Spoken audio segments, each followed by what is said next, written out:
साथियों, ये मेटाफ्रेम्स है और मैं विपिन त्रिपाठी आपके साथ गांधी की बात में आज हम लोगों का 10वां एपिसोड है। और आज मैं चर्चा करने वाला हूँ हिंदुस्तान के एक तारीखी आंदोलन की जो नमक सत्याग्रह के नाम से दुनिया में मशहूर हुआ ये कि 1928 में गांधी जी ने पूरे मुल्क में खादी का और रत्नात्मक कार्यक्रम का एक सिलसिला चलाया था और वो काफ़ी कामयाब रहा था। तो हिंदुस्तान के गांव-गांव में कांग्रेस के संगठन पहुंच गए थे और लोगों को अपनी जिम्मेवारी का एहसास हो गया था कि आज़ादी की लड़ाई में हमारे लिए अहिंसा का और सच्चाई का पालन करना है। फिर हुआ ये कि अंग्रेज़ों को लगा कि हिंदुस्तान में कुछ सुधारों की ज़रूरत है ताकि हमारे खिलाफ जनता का रोष कम हो। तो उन्होंने एक साइमन कमीशन करके बनाया, लेकिन उसमें कोई हिंदुस्तानी नहीं था। गोरे गोरे लोगों को रख दिया कि ये सुधार सुझाएंगे। तो जब वो साइमन साहब आए इंग्लैंड से, उनकी कमेटी आई, तो हिंदुस्तान के लोगों ने तय किया हम इसका विरोध करेंगे। खैर, पूरे हिंदुस्तान में आंदोलन चला, साइमन गो बैक, साइमन वापस जाओ। उसमें पुलिस की तरफ से विरोधियों पर, इन कांग्रेस के लोगों पर लाठी चार्ज हुआ, कई जगह गोली चली। इलाहाबाद में नेहरू जी को बहुत पीटा गया, बच गए, मरते मरते बचे। वो घोड़ों की टापों के नीचे कुचलते थे लोगों को। इस तरीके की चीज़ें हुई। उधर पंजाब में लाला लाजपत राय को एक स्कॉट करके पुलिस अधिकारी था, उसकी लाठी से उनको पीटा गया और आखिर में उनकी मौत भी हो गई। तो भगत सिंह, सरदार भगत सिंह जो थे, लड़का थे उस वक्त, उन्होंने कहा कि हम बदला लेंगे इनके मारे जाने का। तो उन्होंने और कुछ साथियों ने, फिर बाद में सेंडर्स की हत्या भी हो गई। तो ये 1928-29 का जो माहौल था, वो हिंदुस्तान में आज़ादी का नया जज्बा पैदा हो रहा था। एक तरफ गांधी तैयारी कर रहे थे कि हिंदुस्तान के अवाम बड़े आंदोलन की तैयारी करें जो कि पूरे मुकम्मल तरीके से सच्चाई और अहिंसा के रास्ते पे चलेगा, लेकिन क्रांतिकारियों की एक्टिविटीज़ भी चल रही थी। तो भगत सिंह का एक कैंपेन चल रहा था, चंद्रशेखर आज़ाद उसके कैंपेन के मुख्य चीफ कमांडर इन चीफ थे। तो इस तरीके का चल रहा था। इस माहौल में मोतीलाल नेहरू की अध्यक्षता में एक कमेटी बिठाई गई सुधारों की। हमें चाहिए क्या? तो उस कमेटी ने मांग की कि हमें डोमिनियन स्टेटस चाहिए। डोमिनियन स्टेटस ये होता है कि हम अंग्रेजी साम्राज्य के अधीन तो रहेंगे, लेकिन आज़ाद रहेंगे, सिर्फ 2-4 मामलों को छोड़कर। बाकी में हम लोगों की कायदे कानून बनाने में, असेंबलीज वगैरह में हमारी आवाज़ होगी, मुकम्मल आवाज़ होगी। इस तरीके का एक डोमिनियन स्टेटस का एक प्रोग्राम आया। तो जब ये कांग्रेस का अधिवेशन हुआ 1929 में, 1928 में, तो उसमें प्रस्ताव पास किया गया कि भाई सरकार को 1 साल का वक्त देते हैं कि हमारे डोमिनियन स्टेटस की मांग को माने, वरना हम पूर्ण स्वराज्य की मांग करेंगे। सरकार ने कोई बात मानी नहीं, लिहाजा 31 दिसंबर 1929 को, यानी साल के आखिरी दिन, लाहौर में कांग्रेस का अधिवेशन हुआ, जिसकी अध्यक्षता जवाहरलाल नेहरू ने की। और उन्होंने ऐलान किया कि अब हमारा लक्ष्य पूर्ण स्वराज्य है, देश को मुकम्मल आज़ादी हासिल करना हमारा लक्ष्य होगा। और आज के बाद हम सारे के सारे लोग अहिंसा और सच्चाई के रास्ते से आज़ादी के लिए मुकम्मल कोशिश करेंगे। ये तय हुआ। और ये तय हुआ कि 26 जनवरी 1930 को देश स्वराज्य दिवस मनाएगा। तो 26 जनवरी को स्वराज्य दिवस मनाया गया। गांधी जी ने प्रतिज्ञा भी तैयार कर ली उसके लिए, आज़ादी की प्रतिज्ञा। सब लोगों ने प्रतिज्ञा दोहराई, लेकिन जिम्मेवारी गांधी जी पर डाल दी गई कि आप सभी ने अवज्ञा आंदोलन, यानी सत्याग्रह, देशव्यापी सत्याग्रह किस चीज़ पर किया जाए, कैसे किया जाए, इसकी रूपरेखा आप तैयार करिए। तो गांधी जी बहुत बेचैनी से सोचते रहे, रात दिन सोचते थे कि हम किस मुद्दे पे लोगों को तैयार करें। एकाएक बिजली सी कौंध गई उनके दिमाग में। उनको लगा कि नमक के सवाल पर हम लोगों को मोबिलाइज करें, क्योंकि नमक कुदरत की तरफ से समंदर के किनारे जब खारा पानी आता है ज्वार भाटे के वक्त, तो खेतों में भर जाता है। तो जब ज्वार भाटे की बड़ी बड़ी लहरें वापस चली जाती हैं, पानी रुक जाता है खेतों में, और उस पानी में कुछ दिनों के बाद पानी भाप बन के उड़ जाता है, नमक बच जाता है। यानी कुदरती तौर पर लोगों को नमक मिलता है। लेकिन सरकार ने उसको उस पर बड़ी भारी वो लगा रखी थी, उस पर टैक्स लगा रखा था, लिहाजा आम आदमी को नमक बड़ा महंगा पड़ता था। तो गांधी जी ने सोचा कि इस सवाल पर हम हिंदुस्तान के अवाम को छुएंगे, और गांधी जी ने वो मसला उठा दिया। एक खत लिखा उन्होंने मार्च के महीने में, 2 मार्च को एक खत गया उनके पास, वाइसराय के पास। लॉर्ड इरविन वाइसराय थे हिंदुस्तान के, उनको चिट्ठी लिखी और लिखा तो तमाम बातें लिखी। एक बात तो ये लिखी कि किसानों के ऊपर आपके जो टैक्स हैं इतने बेजा हैं कि किसान पनप नहीं सकता। आपने मिलिट्री पर इतना खर्च कर रखा है कि हिंदुस्तान तो झेल नहीं सकता। आप अपने ऊपर खुद इतना खर्च करते हैं जितना कि 5000 लोगों की आमदनी के बराबर आप अकेले अपने ऊपर खर्च करते हैं, और उसमें अगर आपके पैराफर्नेलिया का खर्चा जोड़ लिया जाए तो वो तो हो सकता है कि 10,000 गुना है एक एक आदमी से। आप इस देश की नुमाइंदगी इस तरीके से नहीं कर सकते। और यहाँ तक कि आपने नमक जैसी कुदरती चीज पर इतना बेजा टैक्स लगा रखा है कि हमारे हिंदुस्तान का आदमी सब्जी तो खा ही नहीं सकता, दूध पी नहीं सकता, वो नमक के साथ रोटी भी नहीं खा सकता।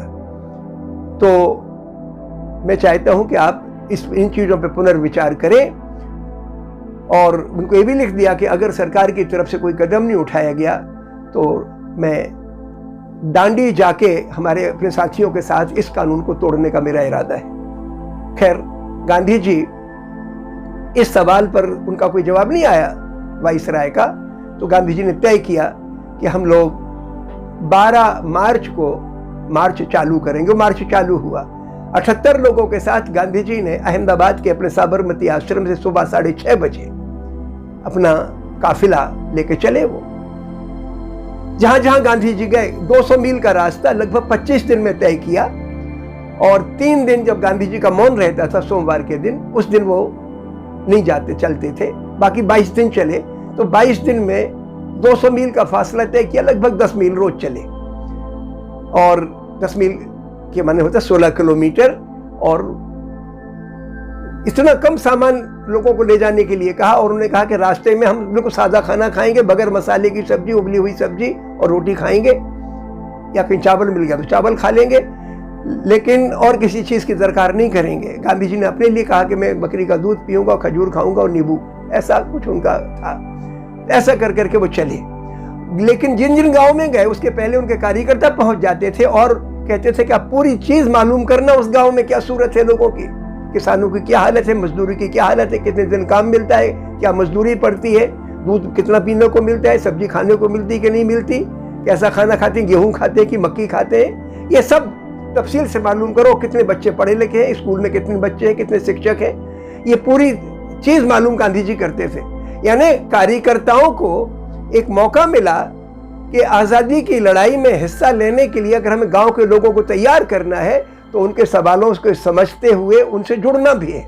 और वो ऐसी एक चेतना पैदा करते चले गए कि 5 अप्रैल 1930 को जब गांधी दांडी के किनारे पहुंचे, दांडी समुद्र के किनारे का एक गांव है, वहां गांधी जी ने कहा अगले सवेरे हम समंदर पर नमक उठा के कानून को तोड़ेंगे। और मुल्क के लिए ऐलान था कि जिस वक्त मैं कानून तोड़ूं, आप लोग जहां जहां खारा पानी मिले कुओं से उससे नमक बनाएं।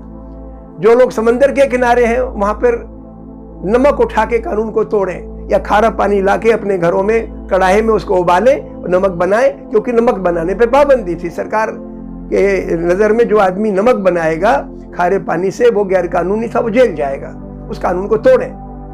और इस तरीके से वो सिलसिला चालू हुआ। और जब 6 अप्रैल को गांधी जी ने नमक कानून तोड़ा, करीब 35-40 ग्राम समंदर में के किनारे जो खेत था उसमें से नमक उठा के जब कानून तोड़ा, उसी वक्त हिंदुस्तान में लगभग 50 लाख लोगों ने 5000 से ज्यादा सभाएं करके कानून को तोड़ा। और वो तो शुरुआत थी।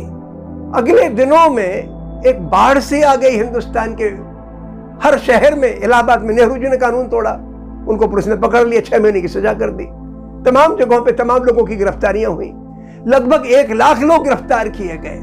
इसमें 2 मिसालें मैं आपके सामने रखना चाहता हूं। एक तो यह हुआ कि गांधी जी को फौरन गिरफ्तार नहीं किया गया। 1 महीने के बाद 5 मई के आसपास गांधी जी का प्लान था कि हम धारासेना एक जगह है गुजरात में, वहां पर नमक का एक कारखाना है, तो नमक के कारखाने में जाएंगे और वहाँ पर एक घेराव करेंगे उसका, या सत्याग्रह करेंगे वहाँ जाके।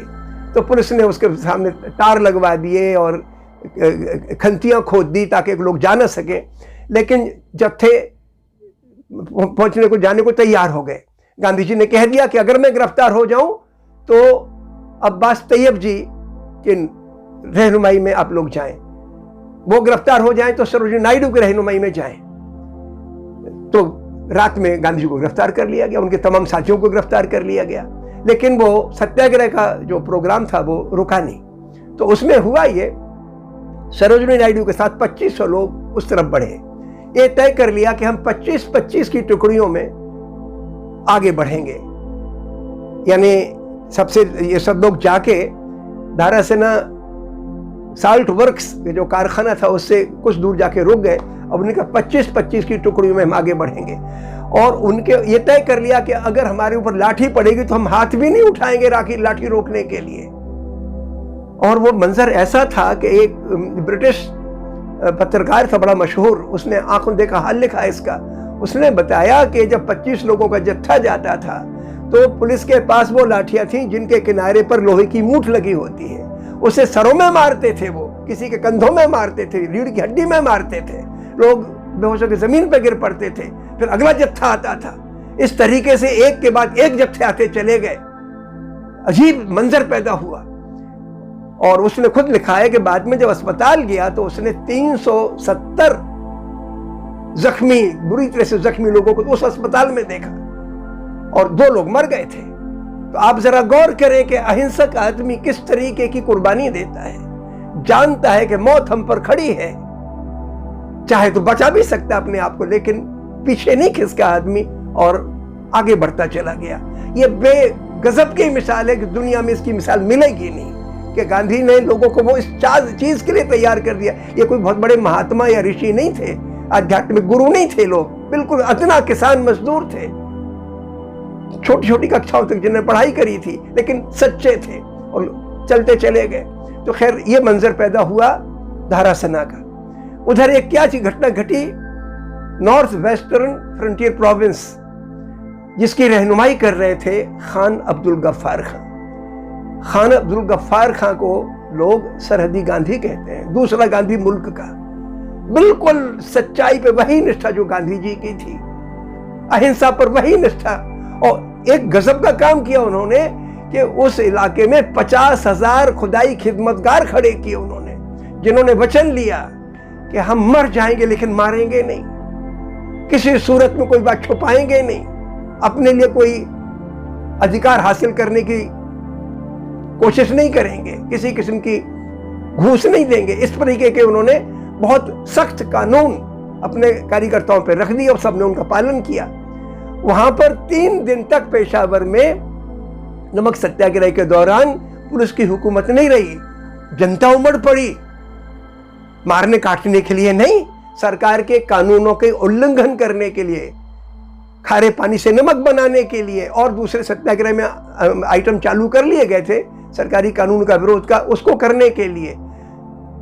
लुई फिशर की एक गजब की किताब है गांधी की कहानी, उसमें उन्होंने जिक्र किया कि एक दिन में ही वहां पे 70 या 77 लोग मारे गए और 150 से ज्यादा लोग जख्मी हुए, लेकिन कुल मिला के 79 लोगों पे जब वहां पुलिस ने गोली चलाई कुछ दिनों तक, तो पुलिस की गोली से उस वक्त 250 लोग मरे।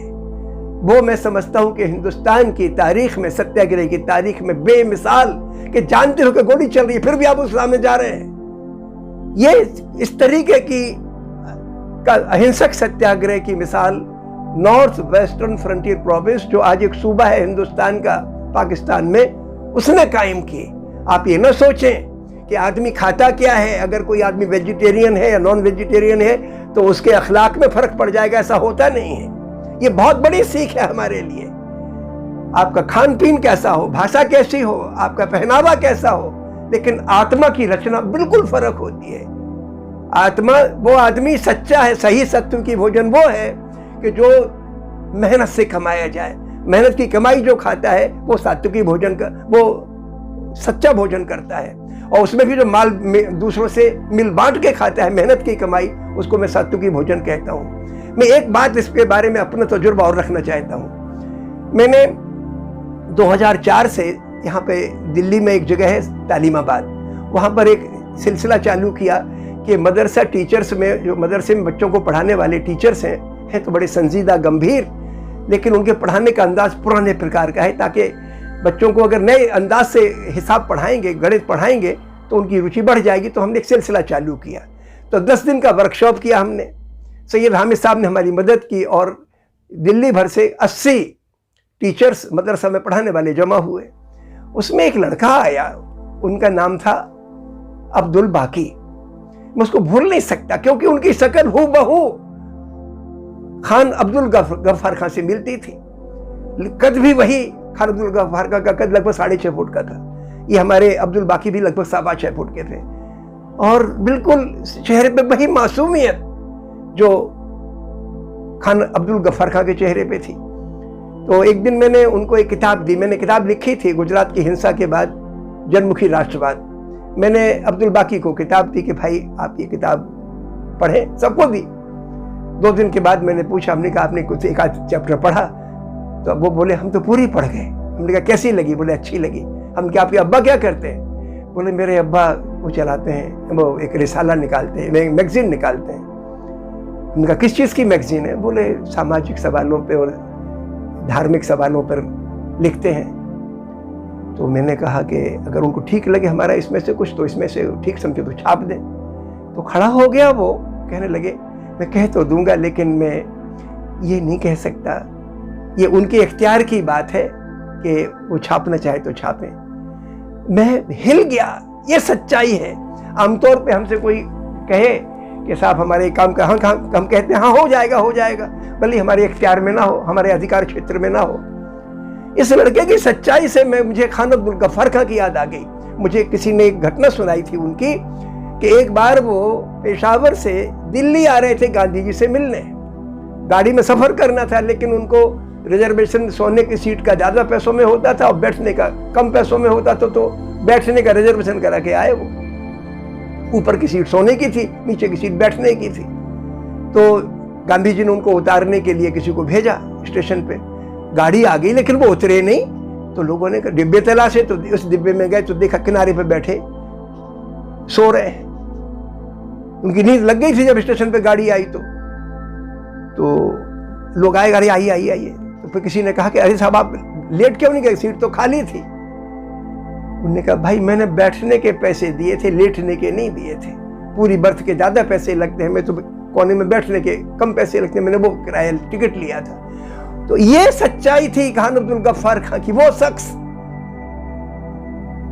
और उसकी वजह से नॉर्थ वेस्टर्न फ्रंटियर प्रोविंस जो आज आतंक का अड्डा कहलाता है, उस इलाके का आप सोचें, जिन पठानों में इतनी कुव्वत थी कि एक एक आदमी 4-4 का मुकाबला कर सके, उन लोगों ने गोली खा ली पुलिस की और आदमी फना हो गए, मर गए।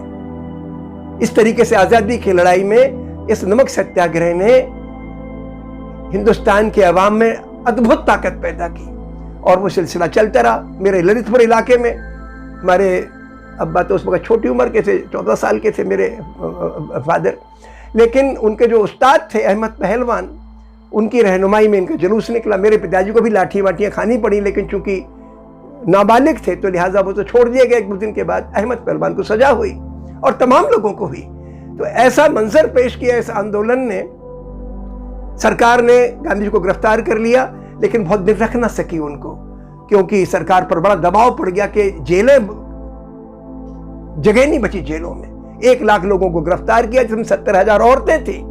और वो सिलसिला अंग्रेजों के काबू से बाहर चला गया। तो फिर समझौता करने के लिए पेशकश की, गांधी जी को जेल से छोड़ा गया और कई नेताओं को छोड़ दिया गया।